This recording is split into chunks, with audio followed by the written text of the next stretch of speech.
Bugun har doimgidek ertalabdan energiyaga boy bo'lish uchun Cordyceps kofemizni iste'mol qilamiz. Bilasiz, bu kofe nimalarga shifo ekanligini. Bir stakan 70-80 grammli suvga damlaymiz.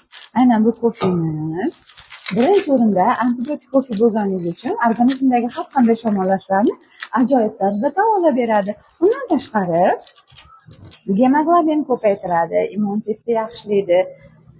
Kun davomida sizga zo'r energiya beradi, ajoyib kayfiyat beradi.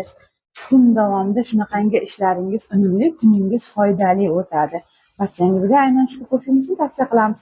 Ta'mi ham juda ham ajoyib. Mening eng sevimli kofeyim. Sizlarga ham iste'mol qilishni tavsiya qilaman. Juda ham mazali. Bismillah. Juda ham mazali. Deksin Cordyceps kofemiz. Deksin Cordyceps kofe barchangizga tavsiya qilamiz. Shu va boshqa kofelarimiz haqida qo'shimcha ma'lumotlar olishni xohlasangiz, bizga albatta obuna bo'lib qo'ying.